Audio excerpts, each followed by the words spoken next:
ak sujet yi nga xam ne moom la ñuy fas yéene waxtaanee tey bu ci njëkk dañu koy dooxee ak duo bi di Sonko ak Diomaye les derniers développements ci mbir yi Babacar am na lu yees ndax ñi ngi naan ñaar ñi daal dinañuy amal ab gisee ab waxtaan bu yaatu ñeewal seen diggante. waaw loolu la ci génn wet mënees na ko théoriser d'après notre confrère Babacar Touré mi nga xam ne démb moom moo ko siiwal ci information yi nga xamante ni moom la wax ne moom la am. ni gisee dox na ci diggante Ousmane Sonko ak ki nga xam ne moo di Bassirou Diomaye Diakhar Faye nee nañ sax ci waxtaan boo xam ne yaatu na loolu nag l'objectif moo doon fexe recoller les morceaux mu ngi jox sax àpp bu toll ci 23h à 3h du matin boo xam ne ñaari jëmm yi sekk nañ ko ginnaaw bi nga xamante ni coow lu yëkkatiwu na muy gën a fësal ne am na loo xamante ni lu ci bare jot nañu ko indi comme waxtaan boo xam ne yóbbee na fu mu toll nii mënees na passé daal mënees na conjugué daal dans le passé lu jëm ci wàllum jafe-jafe ndax déggoo fu mu toll nii am na ci diggante ñaari jëmm yi beneen boo xam ne aussi tegu na ci mooy suñu naataango yi Libération Quotidien dañoo siiwal ne Ousmane Sonko entre temps aussi waxtaan nag ñenn ñi nga xamante ni ay nit la ñu nekkee ci biir parti Pastef bi am ci ay ndombal tànk yoo xam ne yu ñoŋ moom la doon mais biir waxtaan gi nag c'était un moment pour lui que mu génnee lépp loo xam daanaka bokk na ci li nga xam ne lu mu jàppoon la comme jafe-jafe sikku ko ñoom benn échange boo xam ne bu yaatu la mais teewul aussi ci daaneelu waxtaan ba am na loo xam ne sumb nañ ko moo di yëkkati ab bataaxal boo xam ne daanañ ci dëxëñ lu takkoo takku daal di ko jébbal l'actuel président de la République di Bassirou Diomaye Diakhar Faye pour jéem a xool ani ban ëllëg lees war a mën a ab bu ñëwal li nga xam ne moo di seen ay mbir beneen bi tamit ba ndégee ni yéen i kaay ak mu ngi ñuy xibaaral par rapport information yi nga xam ne am na moo di coow loolee sax bi mu amee le lendemain il paraît que Bassirou Diomaye Diakhar Faye yéeneem waaye nag ñi nga xamante ñoom ñoo ko jege ñoom ñoo ko mujjee génnee ci loolu moo di defoon une sortie pour indi une réponse par rapport kaddu yi nga xam ne yëkkatiku na ci terrain meeting boobee loolu bokk ci li nga xam ne tamit yëkkatiku na waaye nag teewul la nga xam ne la posé comme acte muy mel ni ay réponse la goo xamante ni gum ko jagleel mais pour l'instant daal ñu bare dañ jàpp ne am na loo xam ne lu ñu sikkiwaale li ci jeego au même moment tamit l'actuel secrétaire général du parti bi di Pastef di Ayib Daffé nekk président groupe parlementaire bu Pastef à l'Assemblée nationale moom tamit mu nga génnee benn bataaxal di expliquer par rapport li nga xam ne la ñu amoon comme souhait depuis barki démb moo di ay adhérés yoo xam ne dañuy gën a ñëw mu di ay adhésion yoo xamante ni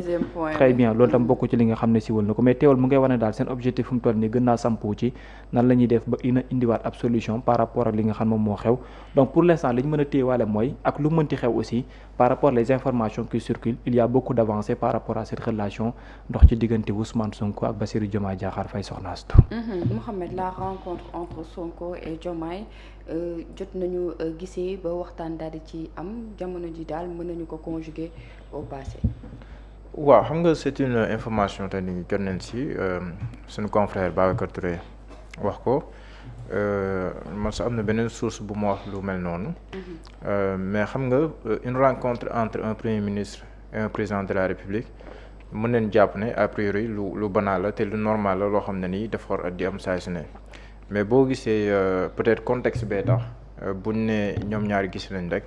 ñu bëri dañ ci am yaakaar bu bëri te loolu c'est à juste titre ndax contexte bee tax mais entre un président et un premier ministre moom. c'est normal que saa su ne ñu diisoo malgré ay contradictions yu mën a am malgré ay difficultés yoo xam ne nii war nañ ko mën a am. ndaxte premier ministre bu mel ni Ousmane Sonko ak président de la République bu mel ni président Bassirou Diomaye Faye loolu dafa bëri loo xam ne ni ñoom dañ ci war di diisoo dans la gestion des affaires publiques bu weesoo sax li nga xam te nii daf leen di conseiller ñoom ñaar directement il y a beaucoup de dossiers sensibles yoo xam ne nii war nañ see waxtaan ak yeneen yoo xam ne nii dans la gestion de l'État loo xam ne ni war nañ si mën a diisoo bu baax a baax c'est vrai que contexte moo tax beaucoup de gens di poser wu ay questions mais bu lépp jaaroon si yoon mën nañ jàpp ne le premier conseil du président de la République serait le premier ministre Ousmane Sonko et vice-versa le premier conseil du premier ministre serait le président Bassirou Diomaye Faye mais ñàkkul ne dem di nga am yeneen conseils yoo xam ne ni da lay conseiller mais xam nga si mbir mi tamit il faut ñu interroger certains silences Dame Mbodj wax na ko sànq am na ku mu fi tudd muy Habib Sy mi ngi woon Màkka mu waxoon na ko ne pour mën a ñëw moom bi mu ñëwee ba léegi kenn déggu ko ce silence là il est stratégique il n'est pas comme ni ñu ko waxee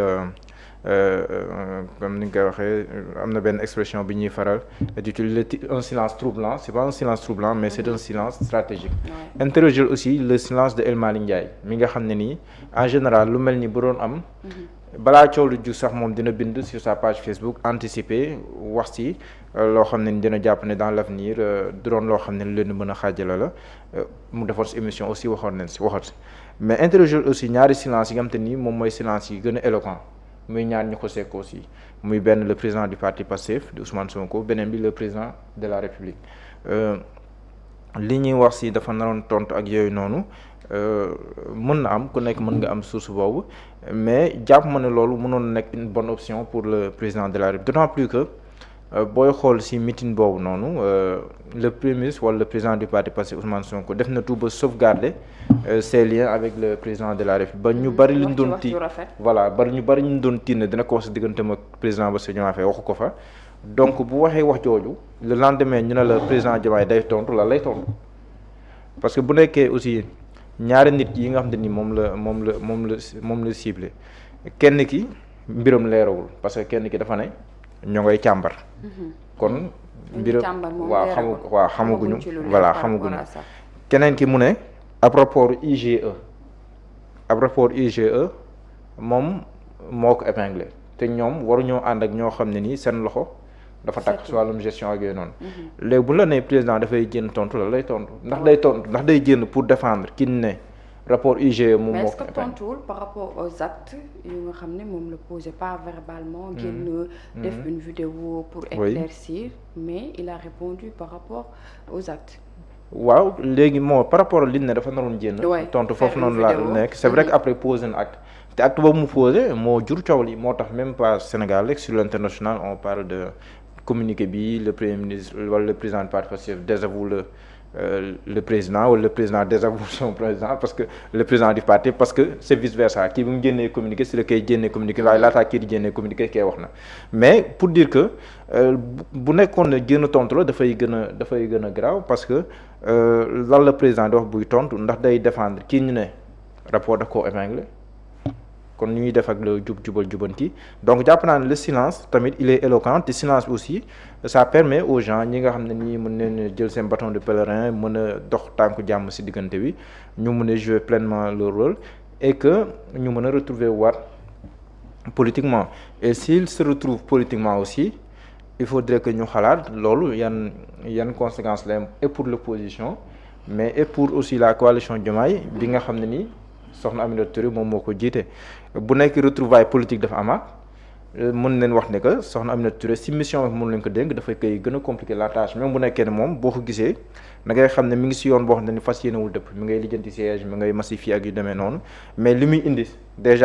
indil président loolu ça pose beaucoup de questions on en a parlé hier mais beneen bi aussi la qualité bi waaw boo ko peser sur la balance qualité quantité il y a beaucoup de quantité mais boo ko peser sur la balance ñu si bëree bëri seen parti on a beaucoup de respect pour beaucoup de gens yu fa nekk mais ñu si bëree bëri boo ko peser sur la balance c'est feuille blanche bii nii bon moo ko gën a diis donc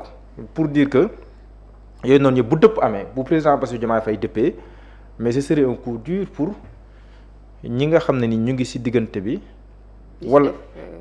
parce que par rapport à la coalition Diomaye il faut se poser cette question man démb Babou am na lu ma la wax nga vérifier ma ko xaw ma ndax jot nga koo defam déet mais je me pose toujours cette question là man gis naa ñu brandir ab liste mais est-ce que Awalé mi ngi ci liste bi est-ce que mi ngi ci mooy liste bi nga gis nga ko gisuma ko ci loolu il faut se poser cette question Awalé ne figure pas sur cette liste gisoo ko fa léegi posons-nous la question lu tax pourquoi ba démb parce que ba démb gisoo ko fa ma bindaat pour parce que xam naa mun ne ma ne que am na fa représentant waxuma loolu mën na fa am représentant waxuma loolu mais Awalé parce que li logique may mooy ni affaire bi tëddee boo gisoon Mimi Touré en première position en principe logiquement ki nga waroon gis deuxième position mooy Awalé et doublement d'ailleurs parce que ordre alphabétique Awalé a la tàmbale beneen bi si coow li Awalé am na nu mu si taxawee woon mais kon il faut se poser des questions. te nee naa la man ni ma xamee Awalé du xaru ci politique te position yu leer rek lay te ni mu taxawee. taxaweewu gu ci noo xam ne ni àgg nañ ci chemin de non retour dama analyse rek une situation c'est nañ ko jàppee sax une hypothèse. hypothèse quoi une hypothèse n'est pas une thèse c'est une hypothèse mais loolu man loolu ça me fait réfléchir. te wax naa la ne gars yi le cas Mimi politiquement semble plus complexe que le cas Awalé politiquement laa wax nag waxuma institutionnellement gouvernement ak donc bu dëpp amee. mais est-ce que tam du risque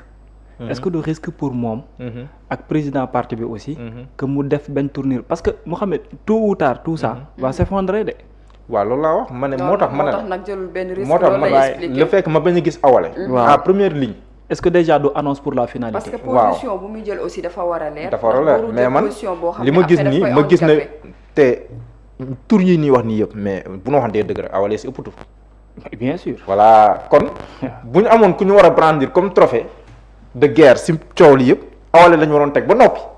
daal di indi ñeneen doogaa indi ñeneen mais man gisuma loolu. mën na am na dina ma ne Awalé am na fa représentant waxuma représentant ak yooyu mais que Awalé nekk en première ligne.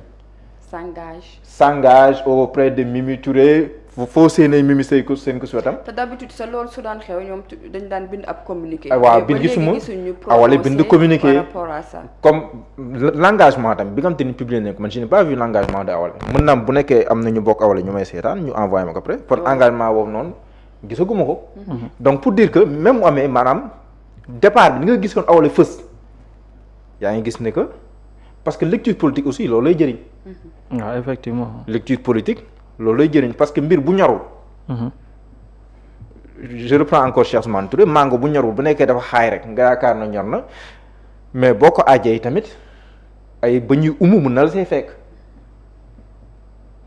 boo moytul xorom ak kaani bu waree ban nga siy def. waaw pour mën ko lekk. pour mën koo lekk te yenn saa yi c'est nocif pour la santé donc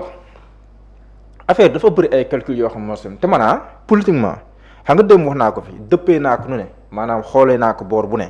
mais gisuma issue politique si li ma gis nii par rapport ak Diomaye président encore une fois on a beaucoup de respect pour ñu fa nekk. mais maanaam bu ko dëppee si boor bu ne gisuma issue bu mën a am pour lu ñu bëgg a dig président parce que même les maires yi ñuy wax mais ñu si bëri bëri si présidentielle yi danoo ñàkk seen kii. maanaam maires yi si bëri bëri ñi soutenir APR danoo ñàkk maanaam askan wan nañ leen gannaaw est-ce que comprendre nga am na si ñoo xam ne ay anciens maires la ñu woon. mais teewutuñ dara seen localité bu nekkee ñooñ ngay indil président mais yenn saa yi ñu ne am leen ubbi leen TikTok Instagram ak yooyu làkk leen olof mais loolu c'est on a l'impression qu'on veut rattraper un retard boo waaw mais bataille réseau mais dafa mel ni man nga ne ma tey ji naa dugg si réseau yi jéem a def rattrapage bi dépassé na ma ba pare. te yow amoo benn compte sax d'ailleurs. amoo benn compte dama xam ne su ma si bëggee dugg nii mais temps bi wóy na quoi. mais yaa imagine ay président de parti nar a nekk ak. buy naan tapote live bi ak yooyu noonu pour man c'est un terrain déjà conquis et puis dafay fa président Macky Sall jàlloon échoué dafa mel ni fa nga bëgg a jaar donc yooyu noonu yëpp daal man bi ma ko boolee teg ko sur la table daal gisaguma une issue. mën na am nag ñoom mën na am nag damaa xamul dara ci wàllum politique loolu tam c'est possible que xaw ma dara ci wàllum politique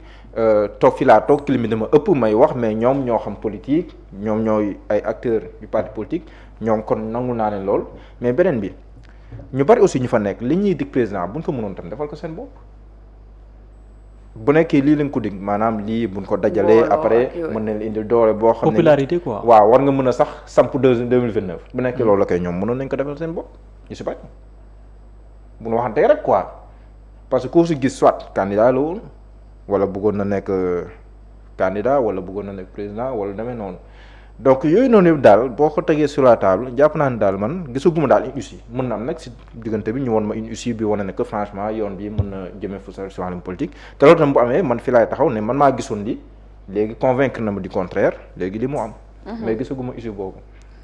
alors Babacar par rapport ak. Mouhamed dafa daanale fu am solo mooy maanaam. visibilité wala popularité. xam nga dafa am lu. par rapport ak ñuy rejoindre coalition Diomaye exactement mais soxnaastu dafa am loo xam ne guddiñ toll nii. dama ko gëm quoi ci politique pour Sénégal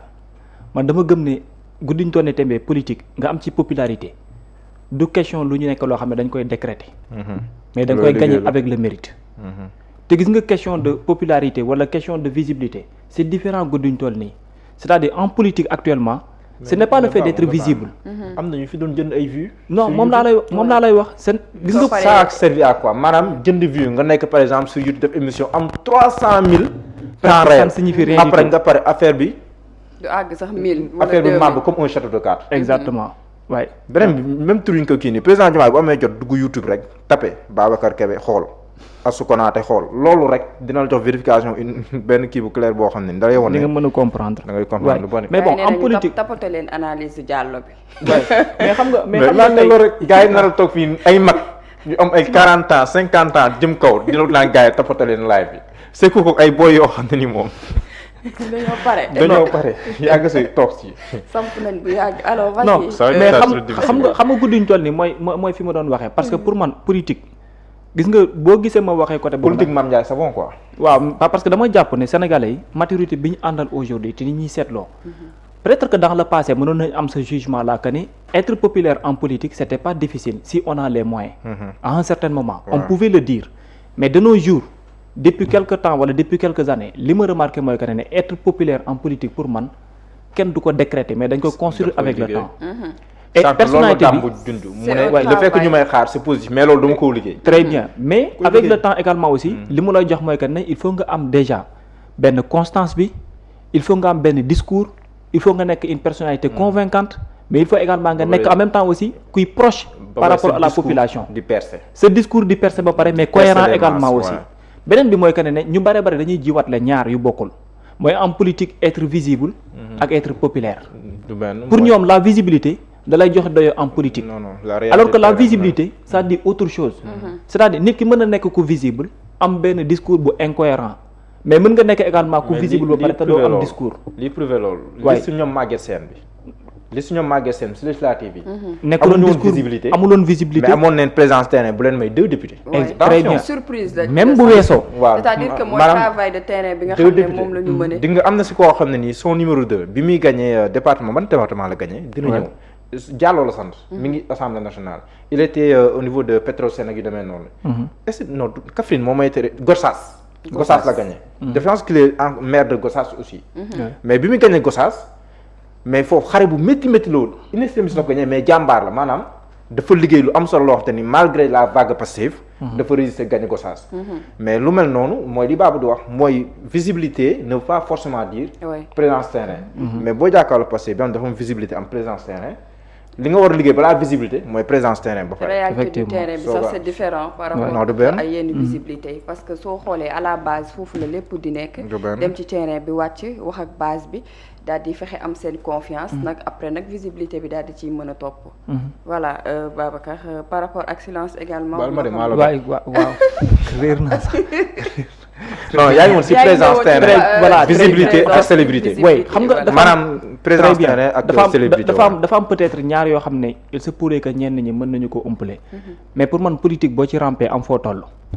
il n'est pas question qu'à un certain moment ngay accepter ñenn ñi mën a dévier say principes wala say idéologie en politique li tax ma koy wax mooy taxaw seetlu bi am bi différent par rapport au passé parce que des Sénégalais am na noo xamante ni convaincre loon ci politique nekkuloon question d'idéologie mais c'était des questions de moyens loolu c'était dans les années 1960 70 80 90 mais à partir de 90 jëm kaw presque ba 2000 la boo ko xoolee bu baax les mentalités ont un peu changé parce que gis nga depuis presque 2000 marche bleue nga baal maa lay waaw mais marche bleue bu ñu koy xalaat di ko def waay problème moyen moo taxoon très bien ñu def marche bleue mais à partir de 2011 bu fekkee def nañ calcul bi c'est-à-dire bien à partir de 2011 soulèvement boobu noonu amoon politiquement à travers également ci population Sénégal ci ngay comprendre que ni nekkatuñ ci politique boo xam ne nii des Sénégalais en majorité dañuy nekk seulement dans l'observation sans pour autant que ñuy agir parce que à un certain moment ils se sont dit carrément que ne nekkatul toog ci penc mi di werante ci làmb ji ci soirée bi ci wéykat bi wala ci ñeneen bi la parce que bien avant ñu yegg si entre 2011 jëm kaw dynamique boobu moo daan xew pour la plupart de la jeunesse sénégalaise seetlu bi ñu doon am c'était tout sauf de la politique parce que dañu yaakaaroon que ne la politique ni ñu ko allié leen mooy deuxième âge wala troisième âge bi la nekkoon après mbir mi ci la changé te depuis mu changé envers 2011 jëm kaw ba ndege ni dafa am tamit benn différence par rapport certains politiciens moo waral ma ne la à un certain moment certains politiciens sont dans l'obligation def li ñuy woy ay passe d'armes faw ñu joxe lenge yi dem tooge ci seetlu pourquoi parce que nit ñi ñu ngi gisee neneen lu jëm ci wàllum politique léegi nag lan lay jox su boobaa benn bi mooy ñii indi discours bu bees ñi am cohérence ci discours ñii exister sur le terrain mais surtout ñi nga xamante ni xam nañu ce que veut la population ñuy véhiculer ce même message là la majeure partie des personnes yi intégré un parti politique aujourd'hui boo leen laajee lu ñu lay tontu mooy damaa gis discours u nit ki nekk li ma doon yëg sama biir xol ma xam ne li ma yar sama biir xol te mënu ma ko yeggale fenn fii moom la discours am di génnee ci mbedd mi sentir ci seen bopp ma jàpp ne kon sama adhésion ci parti politique boobu la war a demee combien de cadres au niveau national se sont toujours tus par rapport à cette politique là nanguwuñ ci wax nanguwuñ ci jëf nanguwuñ ci dem mais à un certain moment da ngay dem ba ràññee ko ne aujourd'hui ce sont ces mêmes cadres là ñoom ñooy activé wu ci politique parce que à un certain moment am na benn réveil wala am na benn révolte boo xamante ni am na ci ñoom ils se disent carrément que ne li war mooy noppi ci politique mais crime la donc pourquoi pas ku ci ne sànjaafu ba mi def ko sa yëfu bopp moo war nga gis dem ba ñu naan l'administration est politisée oui parce que ñoom dañ jàpp ne seen liggéey seen xëy seen gontu dañ koy def ci mérite ak ci compétence mais ay nit sànjaafu ko def ko seen yëfu bopp mu mel ni ne ñoom ñoo ëpp mérite ñi nga xam ne ñooy liggéey en interne moo tax ma dooree partenaire ne la politique aujourd'hui pour man nekkatul lu ñuy décréter mais popularité lu ñuy construire avec le temps la avec un discours cohérent ak lu jëm ci wàllum présence mais surtout ci li nga xamante ni daanaka moo di jege bi ci côté askan bi côté boobu tam daf ci am solo mais li nga xamante ni daanaka moom la ñu faral di fàtte pour parler par rapport ci cas boobu noonu ci cas bi nga xam ne moo existé cette massification bi ñu jàpp ne existé na il y a toujours des volontés gis nga li l'observateur quotidien xëyee dafa am importance da ngay xool parfois politicien bu amul benn représentativité bi ñenn ñi koy jege lan mooy seen passage politiquement booy interroger wu ci wàllum histoire facilement pour nga trouver exactement la réponse mais démb Sanu Dione wax na ko benn instant ma koy reetaan mais il me dit que ne est-ce qu'on ne peut pas mettre en parallèle la coalition Diomaye président qui est en train d'être coordonnée ak la coalition Benno Bokk Yaakaar oui après di nga yóbbu une réflexion plus poussée ce que li ngay wax sa xel mooy coow docteur Abdoulaye Niane ak Waly Diouf Bodiang foofu lay ñëwaat lan moo xew exactement parce que gis nga après élection présidentielle di waaj a ñëw bi muy waaj a ñëw man dama ci xam ñenn ñi peut-être dàmbooj dina ma mën a seede am na ñoo xamante ni dama ko mettre en rapport ak ñoom parce que dañ lay gis mais amuñu contact dañ naan la est-ce que doo ma dimbale nga boole maag diw sàngam parce que je veux rejoindre la coalition Diomaye président te yow ci existence su politique xam nga leen déjà ci ay parti politique yu yàgg yoo xamante ni figuré woon na mais il suffit que ñu ne carte gi leer na rek ñu wut seen position bopp toog mais bu ñu wutee seen position bopp toog tamit mën nañ ci sonn nag mën nañ ci bañ a sonn de mais la ñuy xaar lu ci ëpp buy mag di naan ndox mu tàng suukar saa tax mais gis nga bu ñu toogee xool gis ne suukar si sottiwul wala ndox mu tàng mais amul effet mais li ñuy def c'est très simple li ñuy njëkkee mooy appel la ñuy def appel du pied la ñuy def commencé génn di sànni xeer boo deful réaction nag ñu far fa jaaree nag radicalisé wu et c'est ce qui est en train de se passer beneen bi gën a garaaw mooy que ne la coalition Diomaye président dafa am benn parti politique boo xam ne moo ci ne symbolisé wu nag jiite ko am doyo bi mais le président bu parti politique boobu noonu am jaar-jaar ak ñenn ñi ñu bëree bëri xam nga loolu mooy waral révolte yenn jeunesse bi au niveau des réseaux sociaux si jamais ñu jox ndombal tànk ñenn ñi parce que bi mbir mi di tàng métti lool dafa am ñoo xam ne dañoo amoon une position contre Ousmane Sonko pour lan vécu bi mu doon am à l'époque ak te conséquences yi mu doon subir parce que à l'époque personne ne croyait que ni dina rëcc sax ci wàllum justice bay mën a am possibilité di teg candidat wala muy teg candidature ñu ëpp ci ñooñu nan lañ amoon comme ay position mooy c'était bien diggante ñoom ak président Macky Sall tout est bien nañ ko poser comme acte pour wane ne ñun suñ position leer na mooy lu naqari Ousmane Sonko neex nañu lu neex Macky Sall neex nañu te liy neex Macky Sall neex ñi mooy jàppale ko de sorte que luy ñaawal Ousmane Sonko nañ ci xëy di ci gontu mais ñu bare position boobu lañ amoon moo tax après également aussi ñenn ñi en 2024 bi ñu amee décret mais dafay métti yenn boy parce que dañu naan il est inconcevable que ñun à un certain moment ñiy xeex ñenn ñi ñemewuñ ñuy jege am seen ay position yoo xamante ni daanaka position yu radical la ñu yegg ci nguur ba pare ñu bëgg leen joxaat ay privilèges yi dañu naan non duñu ko accepter et ça se comprend parce que à côté d'eux y avait des personnes yoo xamante ni tey amuñu possibilité mën a xeex loolu ndax ñu ngi déjà enterré ñenn ñu ngi leen amputé ñenn ñi ils ont subi ay torture yoo xamante ni ba ndëgg ni seen dara baaxatu ci mais nit ko noonu nga yaakaar ne xelam mën na supporter doomu aadama boo xam ne bi muy subir loolu kooku mu ngi doon dooleel moom ñu ko doon dund loolu métti loolu noonu moo tax parfois benn instant di nga leen di comprendre moo tax aussi benn instant may toog di poser wu des questions ma ne comment est-ce possible que le président de la République malgré l'initiative qu'il avait ci BABA bi restructurer la coalition Diomaye président on arrive à des dérives pourquoi ma wax ko parce que pour man dafa mel ni gént la ci man je me pose des questions c'est pas possible que le Diomaye de Pastef war a mën a toog di seetaan dans une coalition que des partisans yoo xamante ni démb ñoo nekkoon en face ak moom di ko defante tey mu mën leen accepter dans une coalition boo xam ne ci turam la ñu ko sampee muy doxal ci politique moo tax toutes ces personnes là devraient faire bien attention parce que tôt ou tard bu réveil bi amee wala rencontre bi wala entente bi am yéen fan ngeen di mujjee ji loolu la nag c'est-à-dire fan ngeen di mujjee ak yéen fan ngeen jëm su boobaa moo tax man dama gëm kan ne tôt ou tard réveil beeg entente bi dina am te ku ci ñaaw bu noppi da nga cay gën a ñaaw te nag gis nga politique dafa bari ñu war a tàggee te parfois yenn circonstances yi sax malgré li muy jur ci ay malheur mais dafay baax pour que au moins ñu mën di tàggee ñenn ñi. ah ouais bien sûr waaw mais nañ dem dans le passé tout court yàggul de. am na choix yenn choix yoo xamante ne ay président de parti politique opéré nañ ko fi à l'instant tey il se croyait que ne ñu ngi woon au-dessus mais quelque temps après lan la joxe. mën naa joxe benn exemple mais damay bañ a tooñ Thiès kaay. bul tooñ. non mën nga ko citer. très bien c'est-à-dire le choix de Idrissa Seck dem ci président Macky Sall à un certain moment lan la woon carrément. da nga ne non situation de moo ëpp fukk oui mais bon fa la Idrissa Seck jaaree exactement aussi que politiquement après voilà gis nga 20% nga ñëwaat fa président Macky Sall la jàppoon ne su boole woon lépp lan lay am daanaka 100% boo xamante ni dina tegu presque mais biñ demee ci élection bi lan moo feeñ am na ñoo xamante ni ci politique addition la mais am na ñoo xam ne buñ la jegee addition par malheur la parce que lim lay yàqal mooy ëpp fuuf ndax gis nga nit il faut ngay sóoraale ñaar yi am ci ñuy voté mooy lan militant ak sympathisant gis nga le sympathisant il n'a pas de carte mais il observe par rapport à lan démarche doomu aadama bi idéologie ak ay principe politique am il suffit nga approché wu ak ñenn ñi ñu jàpp ne amuloo principe amuloo idéologie ñu dem bàyyi la jeex na moo waral lim amoon yépp mu perte ko